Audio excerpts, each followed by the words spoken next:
This is probably the most successful ship in history. Queen Mary. Her name today is synonymous with triumph, luxury, and glamour from days gone by. Fortunately, she's still with us, serving as a floating hotel. But for decades, she battled the worst of the Atlantic's tantrums and carried stars, migrants, troops, and officials to safety at unprecedented speed and comfort. She's, frankly, my favourite ocean liner, a giant that spawned a series of successes that culminated in the only ocean liner in service today, her namesake, Queen Mary 2. Over the years, we've told the Queen Mary's story piecemeal, but today, with enhanced graphics, we're excited to revisit the ship's epic life, her uncertain origins and near cancellation, and her epic clash with another grand ship which resulted in a legendary running rivalry. Ladies and gentlemen, I'm your friend Mike Brady from Ocean Liner Designs, and this is the story of how they designed and built the Queen Mary.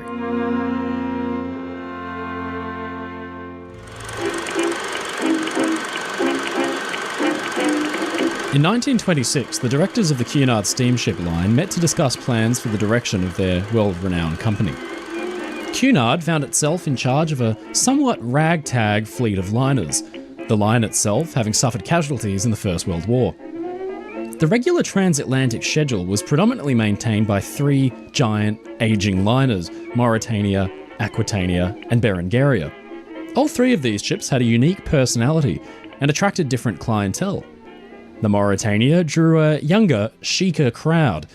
A Cunard promotional pamphlet stated that her passengers looked more like Vanity Fair fashion illustrations, and in the wake of Prohibition, she was renowned for her famous booze cruises off-season. Aquitania attracted a more austere passenger, the old money, a country family sort of atmosphere, formal and more attuned to the social hierarchy of the day. Berengaria, by contrast, attracted the flashy and the ostentatious. It was said that a Berengaria sailing is tempestuous with the exploding of flashlights, the pursuit of reporters. Everything about the Berengaria is on the grand, the opulent scale. Brilliant Cunard promotional copywriting aside, the fact became clear that by the late 1920s, Cunard's great trio was aging, and endangering the line of becoming completely outclassed. Mauretania, by that point, was 20 years old, and probably due for retirement. By contrast, the German line Norddeutscher Lloyd were constructing a whole new generation of liner, the radical SS Bremen and Europa, while the Italian line was planning the Conte di Savoia and Rex. It was clear that now, more than ever, size and speed in passenger ships at sea were of the utmost importance, and Cunard could not be left behind if the company was to remain a major player on the Atlantic. The strategy that Cunard would take was set. It would call for a pair of sister ships, the largest and fastest ever seen. And they would not just be so for posterity. Sir Percy Bates, the company's chairman, explained that the speed is dictated by the time necessary to complete the journey at all seasons of the year and in both directions.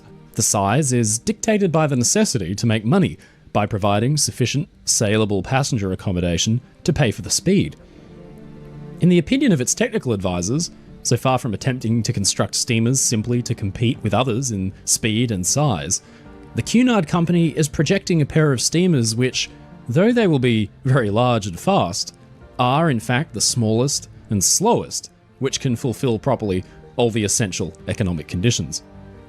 Essentially, Sir Percy was proposing that the future largest and fastest ships in the world would also be the smallest and slowest practicable.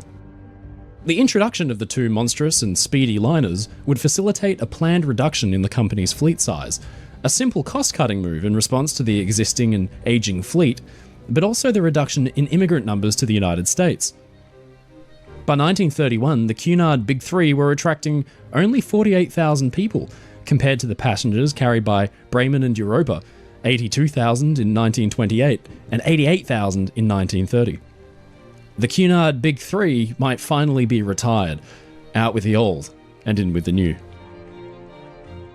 The pair of new superliners were so closely tied to Cunard's proposed regular timetable that in the earliest days of planning, a schedule was worked out tracking the average speeds required on west and eastbound crossings.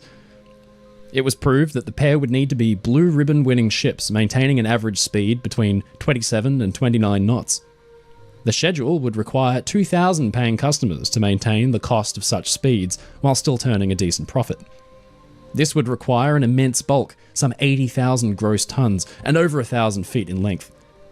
If Cunard didn't have the reputation for being the foremost British shipping line, the plan would sound ludicrous.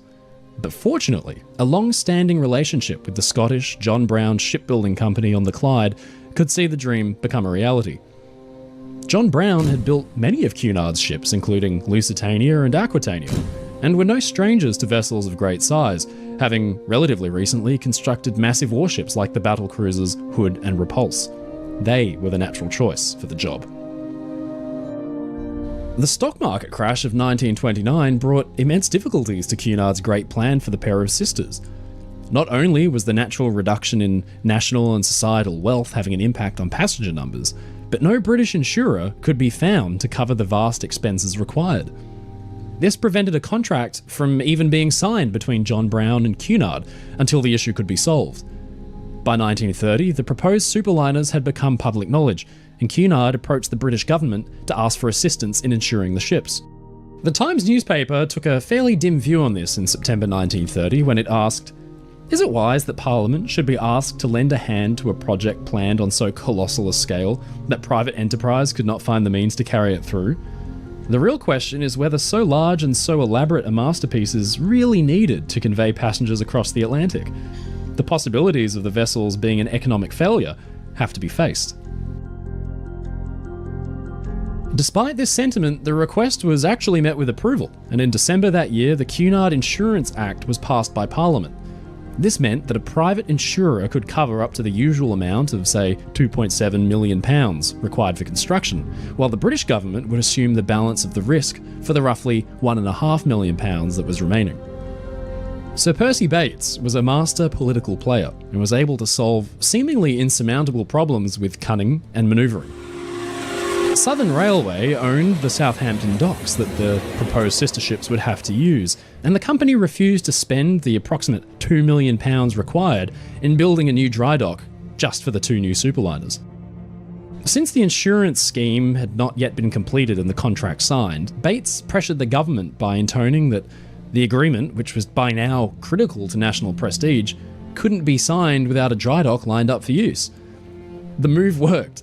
With mounting pressure from the government, Southern Railway's general manager, Sir Herbert Walker, caved and agreed to spend a fortune on creating a brand new dry dock, over 1,000 feet long, 135 feet wide, and almost 50 feet deep.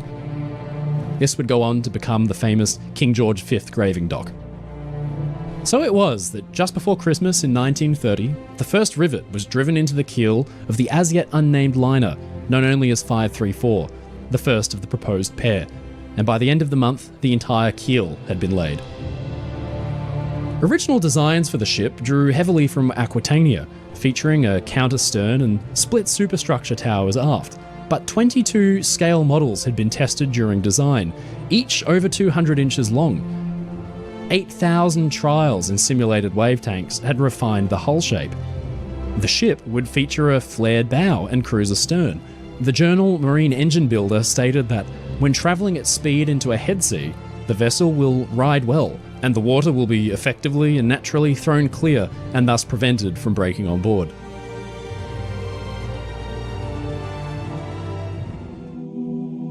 Work carried on into 1931, but now the reality of global economic depression was beginning to sink in, and Cunard, originally flush with cash in a healthy market, was met with a stark reality. There was not enough revenue left to finish the job on hull 534. British transatlantic earnings had fallen over halfway from £9 million to £4 million, and Cunard's directors were left with only one tragic course of action.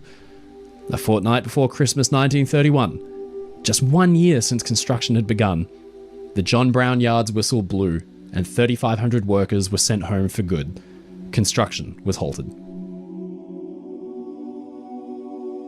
The ship, her frames already plated with steel, loomed over Clydebank like a ghostly figure, an ever-present reminder of the global downturn in fortunes. Without jobs and work, many families in Clydebank were faced with poverty and a steady decline in living conditions. Into 1932, children were being sent to school with half a slice of bread to eat all day. Malnourishment became a terrifying reality. Cunard's problems continued to mount. Norddeutsche Lloyds, Bremen and Europa were plying the Atlantic almost unencumbered, while again it was left to Mauretania, Aquitania and Berengaria to shoulder the burden of regular passenger service, although passenger numbers were dwindling. Cunard's profits plummeted. In 1932, wide-sweeping salary reductions were announced, even for directors. This problem was not just localised to Cunard. The entire British passenger ship industry was suffering. White Star Line's equivalent to the Cunard Big Three were Olympic, Homeric and Majestic, an arguably even more ragtag trio of ocean liners whose origins were mostly pre-war. White Star had planned and begun to lay down the hull for their own superliner, the massive motor vessel Oceanic, but the project too was halted and never completed. By contrast, Italian lines Conte di Savoia and Rex were now also plying the Atlantic alongside the likes of Bremen and Europa, earning considerable profits. Britain's dominance of the sea, so long a source of national pride, was now dangerously at risk.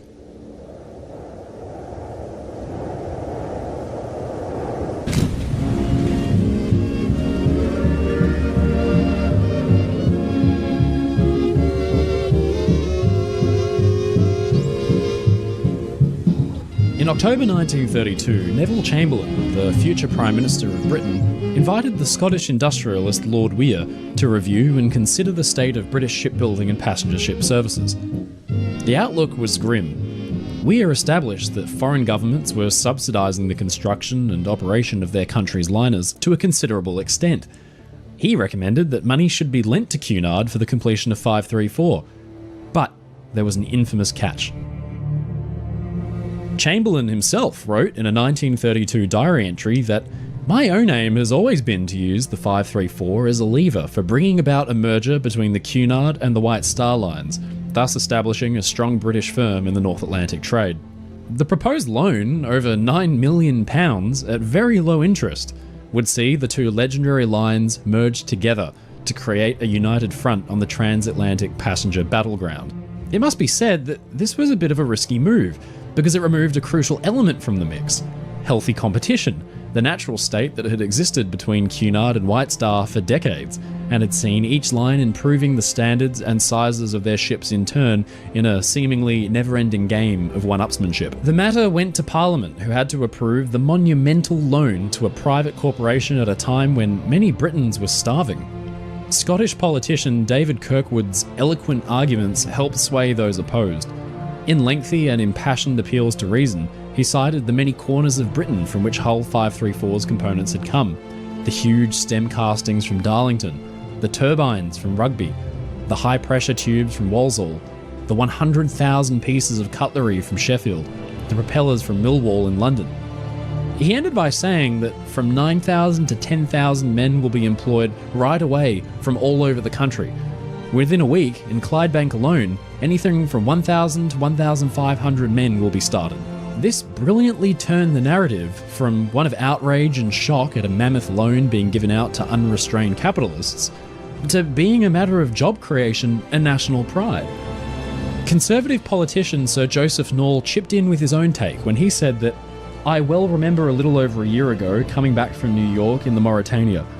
I do not think I've ever felt so depressed at the position which this country seemed to be occupying, as, upon a Sunday morning, in a fairly still sea, with a mist, the Mauretania was running almost parallel with the Ile-de-France, when away in the mist appeared the Bremen, which in an hour had overtaken both ships.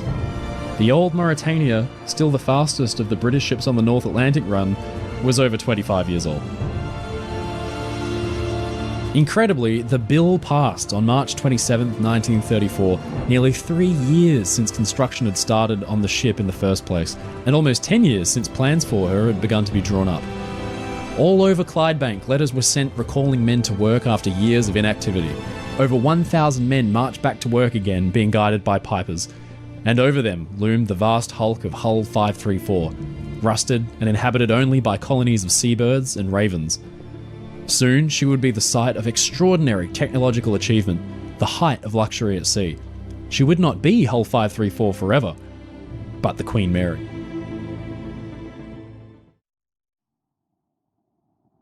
It's April 1936, and just off the Isle of Arran, Scotland, a huge ocean liner is being put through its paces.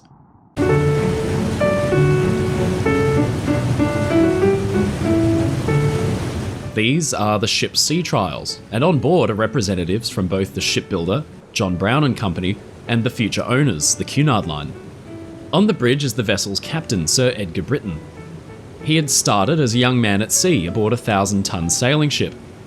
Now, he commands an 80,000-ton behemoth. As the liner's engines are worked up to full power, her name gleams in the sunlight: Queen Mary. This was a triumphal moment for all involved, but just a few short years earlier, the great ship's hull had sat empty and rusting on the slipway, unfinished thanks to the Great Depression. This is the story of how the master shipbuilding company, John Brown, turned that hulk into one of the greatest ocean liners of all time, the mighty RMS Queen Mary. John Brown was a legendary shipbuilding company, and they had built some of the world's largest and most famous ships, from ocean liners like Lusitania and Aquitania to the warships HMS Hood and Renown.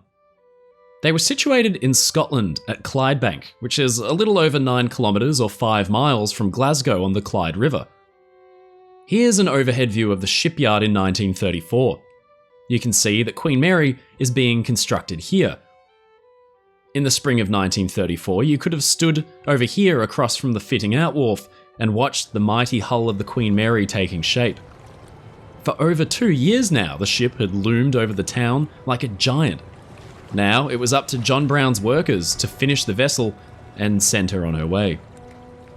To understand the magnitude of the task ahead, we first need to get some understanding of what state the Queen Mary was in by that April of 1934.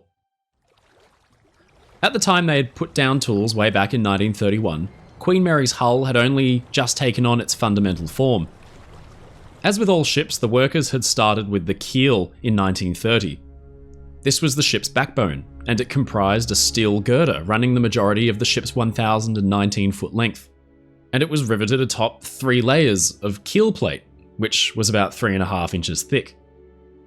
Flanking either side of the keel were 7 longitudinal girders, and then a web of floors were riveted to these, and plating installed on top of the structure and underneath. This formed the ship's double bottom, which was cellular and largely watertight. And from here, the huge transverse frames could be attached. These steel beasts gave Queen Mary's hull its shape, and they were spaced apart 36 inches amidships, narrowing to only 24 inches at the extreme bow and stern. This was to give the ship some flexibility when sailing through rough seas. A more rigid construction, brought about by frames being too closely spaced, could cause catastrophic failure and a broken back. Every third frame on Queen Mary was a web frame, which was heavily reinforced by plating to provide some additional rigidity. Because of Queen Mary's immense size, she would have more web frames than was usual. Long support structures called stringers were riveted to the frames, and all this steel would form a basis for a ship that was both immensely strong and very flexible in heavy seas. Then came the hull plates, huge, flat pieces of steel riveted together to form the ship's skin, both inside and out. They originated at the keel plate, and individual hull plates were lined in vast rows called strakes. The one either side of the keel was known as the garboard strake, and then each strake from there received its own letter designation in alphabetical order as they worked their way up the hull. The plates were riveted together with dozens of rivets each, often in 2 or 3 rows, and all of these rivet holes had to be individually punched out of the steel by a specialist machine with pinpoint accuracy. Then, the riveters would get to work, pounding red-hot iron rivets into the holes and therefore fastening the steel together. This work continued down the length of the ship, and as the plating continued, wood logs were put in place to shore up the ship and make sure that it couldn't move on the slipway. Scaffolding then slowly began to rise stories into the air so that workers could continue to rivet the hull together. Meanwhile, at the extreme ends of the ship, two monumental pieces of engineering achievement were fitted. These were the stem castings, and they formed the very tip of the ship's bow and stern. They were actually the biggest yet made, and the forge that produced them, Darlington, had to make some considerable investment in their works to even complete the order. This was a masterstroke of engineering and pure craftsmanship. The castings that arrived by rail in sections at John Brown were immense, the bow stem casting itself being 130 feet long and rising to about the height of a 10-story building once assembled. In between the frames, holes were cut into the shell plating for the thousands of portholes which would provide light into the ship's hull for staterooms and public spaces. Even at this stage of construction, millions of rivets had been used, and eventually, a total of some 12 million rivets, weighing a combined estimated total of 4,000 tons, would be needed to hold the vast ship together. The rivets alone weighed almost as much as the total displacement of two Fletcher-class destroyers. This work, laying the keel, assembling the frames, and plating the hull, went on and was about 80% complete when the shipyard was forced to shut down thanks to the Great Depression in December of 1931. When John Brown and Company's workers finally returned those 2 years, 4 months later, they picked up from where they left off, and the ship's hull was complete and finally ready for launch by September of 1934. Even though the hull was empty and carried none of the immense boilers and machinery that would power it through the water, she already weighed as much as 36,000 tons. Getting this enormous mass safely into the water for the first time would be no easy feat, and it took a significant amount of planning and preparation in itself. The Queen Mary was being built on the slipway here, but at 1,019 feet long, there was a real danger that she would run aground on the opposite side of the Clyde River after launching. To remedy this, two things had to happen. First, 5 acres of the Clyde and Cart banks had to be dredged to widen and deepen them enough so that the Queen Mary wouldn't become stuck. And secondly, thousands of tons of dead weight would need to be fixed to the ship's hull so that it was tethered to the slipway and would stop dead in its tracks as soon as it was afloat. 2,350 tons of drag chains would therefore be used to keep the ship from running aground. Careful calculations were pored over by the John Brown team. With an empty hull weighing some 36,000 tons, they estimated that she would travel 1,194 feet, and this had to even be tested with a model. Then, after launch, the ship would be guided by tugs here to the fitting out basin so that all of her heavy machinery could be installed, as well as her lavish interiors. On September 26, 1934, the big day finally came, and a huge crowd of some 200,000 people flocked to see the event, even though it was raining. To convey the ship's sheer scale, John Brown employed an old tactic, painting the hull a brilliant white, so that she would stand out more against the drab city background in black and white photographs. King George V and his wife, Queen Mary of Teck, ascended the launching platform. Until then, the ship's name had been a secret, and it had only been referred to as Hull Number 534. But then, Queen Mary of Teck cut the ribbon, announcing the ship was named after her instead, the name having been picked as a break from tradition and a step in a fresh new direction. There was a loud cheer as a bottle of Australian sparkling wine smashed on the ship's bow, and then a dull rumble as the ship's huge hull began to slide down the slipway, which had been coated in tallow to make the task easier. This was a critical moment. The hull was about to undergo huge stresses, more than it ever would in its entire career at sea. The builders held their breath as Queen Mary hit the critical point, with half of her hull afloat in the river and the other half still up on the slipway.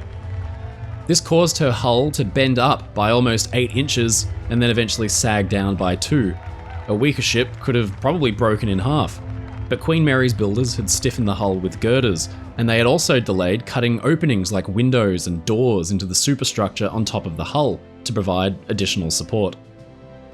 In about 100 seconds, the vast white hull of the Queen Mary was afloat for the first time, and cheers filled the air. Her bulk sent up a 2-foot wave, which flooded out the spectator stands on the opposite side of the river, and in the end, the launching model had proved incredibly accurate. Her builders had predicted that she would travel 1,194 feet before coming to a rest, and in reality, she only exceeded this distance by 2 feet. With Queen Mary moored at the fitting out wharf, workers could finally swarm aboard to begin outfitting the ship's machinery, and what machinery it was. Everything about the Queen Mary was of immense scale and incredible accuracy. Her rudder was the largest yet built and weighed 150 tons by itself. The 4 manganese bronze propellers each weighed around 35 tons and stretched 20 feet across. The slightest error in their casting would have cost the shipbuilders more than $330,000 in today's money. 5 60-ton gear wheels for the turbine engines had their teeth ground in to 1,000th of an inch of accuracy over the course of 2 months each. The anchors were the largest built for a liner and weighed 16 tons each, and to lessen the effect of wind resistance, a cutout was made so that they could sit recessed into the hull. Huge cranes lifted the immense boilers up and down into the ship's bowels. 24 Yarrow boilers went in, as well as the 4 Parsons turbine sets. Steam from the boilers would be superheated to 700 degrees Fahrenheit and course through the lines at 400 pounds per square inch.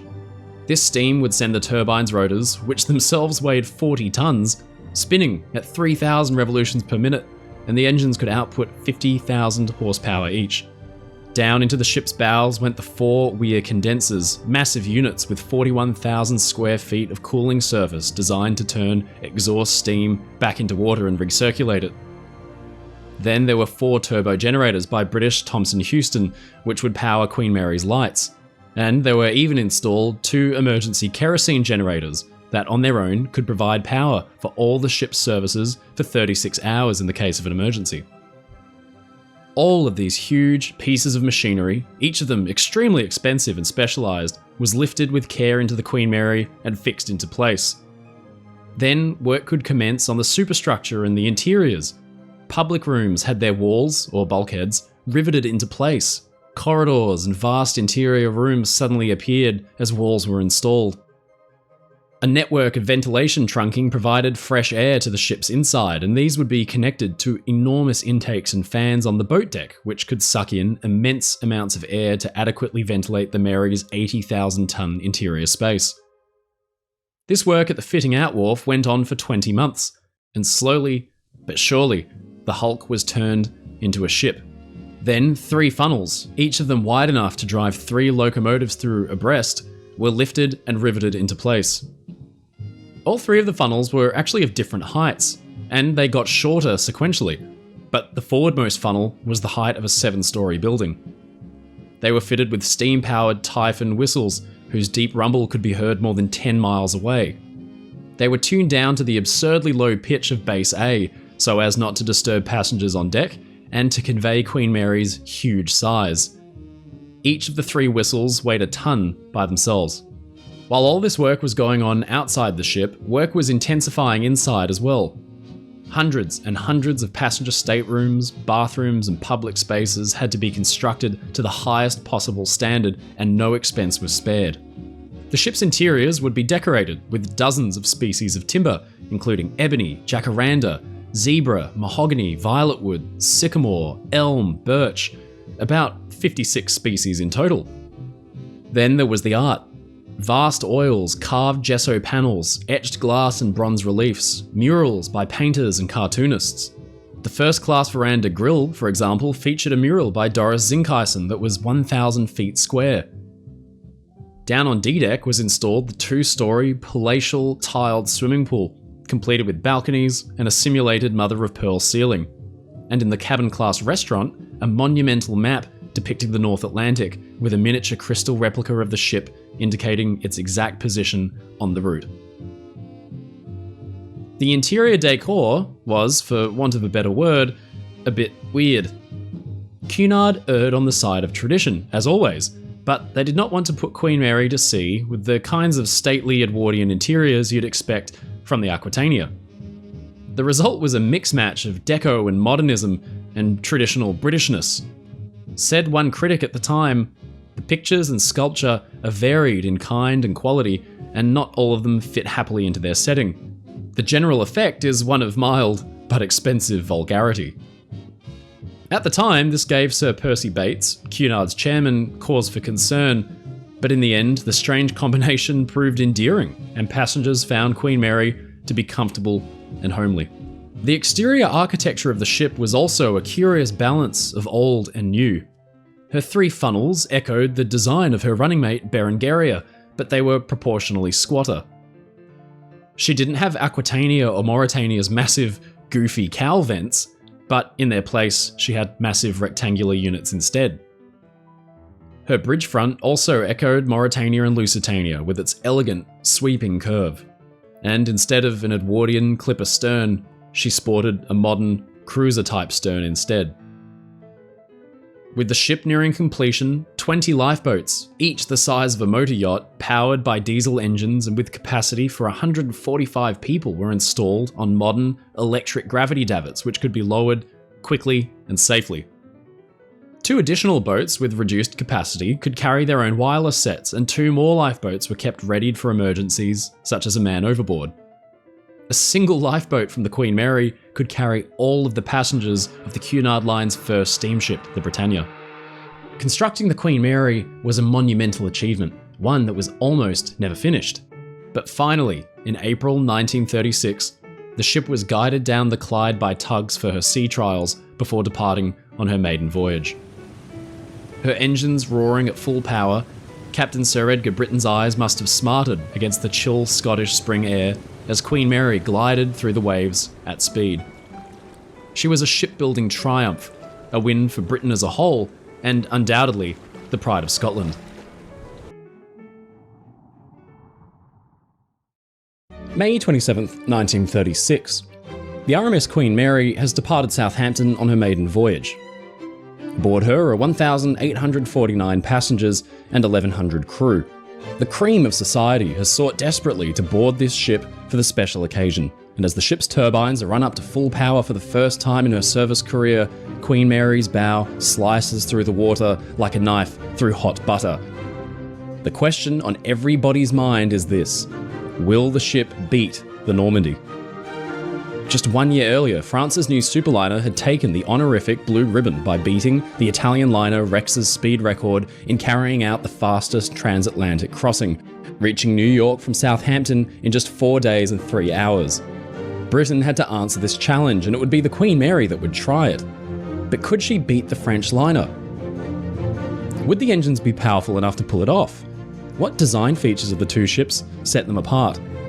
The world held its breath and watched the start of one of the greatest shipping rivalries of all time. This epic story has its start in the time just after the First World War. As always, wartime had been a proving ground for new technologies. Before the war, many passenger ships had been built with triple expansion steam engines. These beasts comprised towering pistons driven by steam, but they were mechanically complex and could only achieve moderate speeds.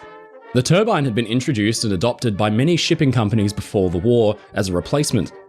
It was immensely powerful, relatively compact, and could achieve enormous speeds. The war had proved the turbine's dominance. Battleships, cruisers, and destroyers had travelled great distances at high speeds powered by turbines. They would be the way of the future. At the same time as this heady technological era when the sky was no longer the limit, the victorious Allied powers, France, Britain, and America, were riding a surge of patriotic nationalism at home. Britain and America had incurred huge shipping losses and were awarded 3 of the most modern ships built by Germany, Imperator, Vaterland, and Bismarck, which were also by far the largest ships afloat. By contrast, France was left with an aging ocean liner fleet. Compagnie Générale Transatlantique, also known as the French Line, had lost 30 ships in the conflict and rushed to replace them with some clapped-out freighters. They were not awarded one of Germany's superliners, but 3 small freighters and another 3 smaller steamships. The country that had lost 1,700,000 dead, almost 5% of their entire population, was left to pick up the pieces themselves, and French Line had grand plans. The early 20s saw the company planning and building a series of increasingly impressive ships. First was the SS Paris of 1921, the new flagship. She was not the largest or the fastest ship in the world. French Line was not in a position to challenge those titles, but she was magnificently appointed and finely built.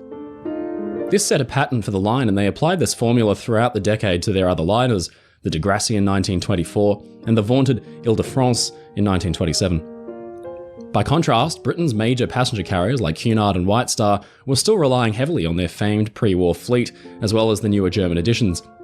Cunard had Mauretania, Aquitania and Berengaria, a trio of liners totaling some 130,000 odd tons of shipping, while White Star Line boasted the largest trio of ships by tonnage in the world at 137,551 gross registered tons, the Olympic, the Homeric, and Majestic, the largest ship in the world.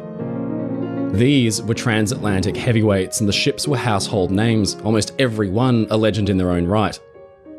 French Line's offering was extremely modest by comparison, but if the company was to compete on the world stage, they would need to build a ship the likes of which had never yet been seen.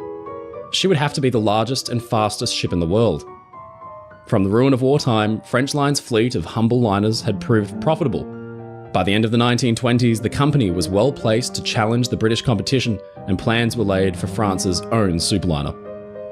At first, she was called only T6, and the hull that began to form on the Chantier Atlantique slipway at Saint-Nazaire, France, would have looked totally alien because of its bizarre shape. The hull's flared curves and strange shape was the brainchild of a Russian émigré, Vladimir Yurkevich. The engineer had started out working in Russia on dreadnought battleships for the Navy after the Russians lost their fleet in the infamous 1905 Battle of Tsushima. During this time, Yurkevich seized upon hydrodynamics and how water impacts ships as they sail through it. Ships' hulls below the waterline until then had been nice and streamlined, but there was a limit to how streamlined they could be. The ship's bow needs to have enough mass so as to be buoyant enough in heavy seas and actually float. Streamline the hull beneath the water enough and it would cut through the ocean like a knife, but the ship would be dangerously unstable, prone to pitching up and down, and easily submerged in heavy seas. Yurkevich sought to solve this by providing a broader midship section and exaggerated tumble home, where the hull gets progressively wider as it reaches the waterline. By the 1920s, he was living and working in France, a fitter and a turner at the Renault car factory, but everything changed when he was taken on as a draftsman at the Chantier Atlantique shipyard. When he found out the French Line was working on initial plans for a superliner, he approached them with his hull design. The company was at first skeptical, but he received backing from a Russian-French admiral, and the company agreed to test his hull with models in a tank in Germany.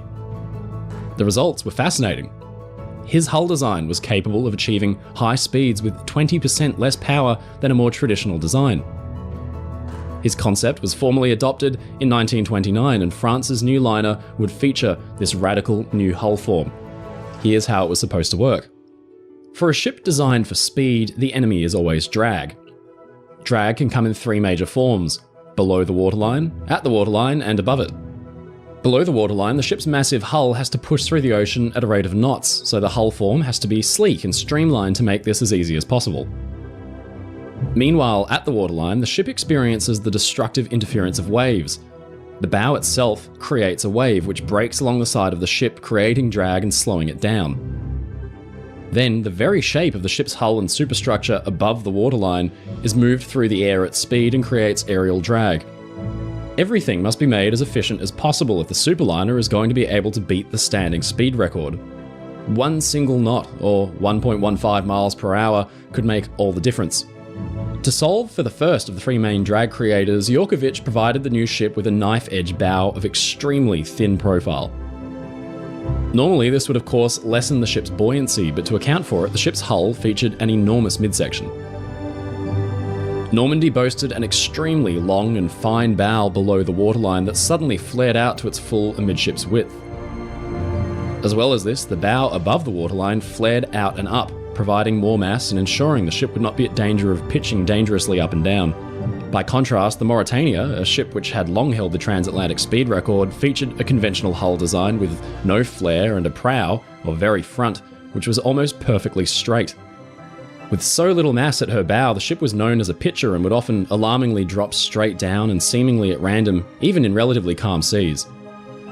This new French ship, by contrast, would provide a smooth ride, and the wide midsection would reduce rolling from side to side as well. Next, Yurkevich solved the wave problem as well. The new ship's hull featured a bulbous bow. Conventional ships' bows carved their way through the ocean and threw up enormous waves as they did it, which broke along the ship's side and slowed them down. The French liner's bulbous bow would act ahead of the ship's prow, disrupting the flow of water and cancelling out the bow wave, thus reducing drag. Even at full speed, Normandy would create only the tiniest of bow waves as it glided through the water. Last, there was the above-water drag. Normandy's superstructure, which was extremely long thanks to the ship's huge midsection, some 734 feet, or over 70% of the ship's length, was dramatically curved at the front end, and the funnels, instead of being cylindrical, were constructed in a teardrop shape to better channel air as it flowed past. The third funnel, a dummy of sorts because it wasn't connected to the boiler uptakes, was so placed to disrupt the flow of air and more efficiently displace it along the ship's massive length. Every aspect of the ship's layout worked in conjunction to provide greater efficiency, and there was good reason for it. Britain and America's shipyards had output some of the most modern ships afloat, and as long-time adopters of the steam turbine, they had simply perfected the art. British and American steam turbines were easily the most powerful and effective afloat, and French line may not have felt fully confident in challenging this dominance. A more radical propulsion method was chosen. The new ship would be turbo-electric, with steam turbines creating electricity for motors, which would then drive the ship's propellers. The system allowed for full power to be used in reverse without the need for dedicated astern turbines or complex and delicate gearing, and it was quieter and more easily maintained. Instead of relying on brute horsepower, the new ship's sleek hull would mean less power would be needed to break the speed record. What French line introduced to much fanfare in 1935 was easily the world's largest ship. White Star Line's RMS Majestic was a 56,000-ton steamer, but the new French ship dwarfed her at almost 80,000 gross registered tons. The ship was essentially a floating palace, kitted out with the latest Art Deco interiors and the very finest fittings French craftsmanship had to offer. Early on, her construction, heavily subsidised by the government, had been a huge source of contention in France, but now, as this new superliner proudly steamed out on her maiden voyage with the tricolour fluttering in the breeze, it all seemed worthwhile. She was named Normandy, the largest ship in the world to be sure, but would she be the fastest? Departing Southampton, Normandy's engines were gradually worked up to full speed, and her hull barely made a ripple as it sliced through the waves. From the outside, the ship looked incredibly elegant, but deep down, there were actually problems. The ship's stern section vibrated badly, even at half power, and the cause was as yet a mystery. And then, on the first day, a condenser tube ruptured and drained the ship of 25% of her power while works were carried out. But despite this, Normandy recorded more and more miles every day. On day 2, it was 718 miles, but by day 4, it was 754. The ship's passengers and crew were sure they'd broken the speed record and won the symbolic blue ribbon, and on June 2nd, the passengers dressed in blue, and a 98-foot-long blue banner was flown from the mast. Normandy glided into New York Harbor only 4 days, 3 hours and 2 minutes since passing Bishop's Rock at an average speed of 29.98 knots. She'd done it. France had won the blue ribbon, and Normandy was the largest and fastest ship in the world. For the Cunard Line, this French victory was a bit of a blow. From the outset, their proposed new pair of superliners, what would eventually become the Queen Mary and the Queen Elizabeth, were intended to be the largest and fastest ships on the transatlantic trade. Traditionally, the route was serviced by trios because it made the most sense. Think of it a little like a bus route. In order to offer the most reliable and regular passenger service, 3 ships worked best.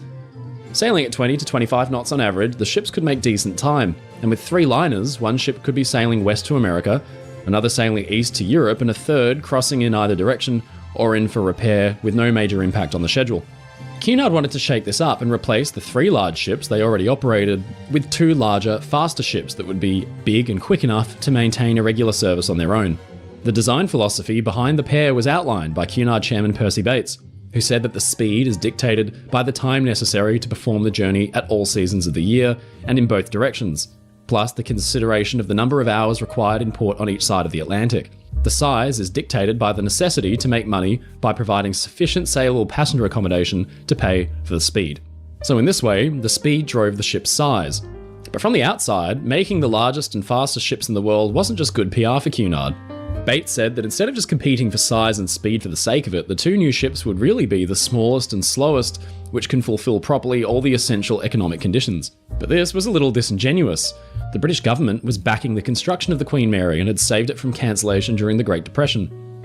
The expectation was that the new ship would maintain Britain's dominance over the transatlantic trade, and all eyes were on the John Brown shipyard where, as Normandy made its record-breaking dash across the Atlantic, the Queen Mary was being finalised.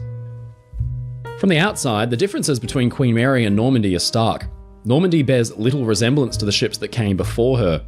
Queen Mary, on the other hand, deliberately borrowed and expanded upon design cues from older ships like the Mauretania, like the very front of the bridge here.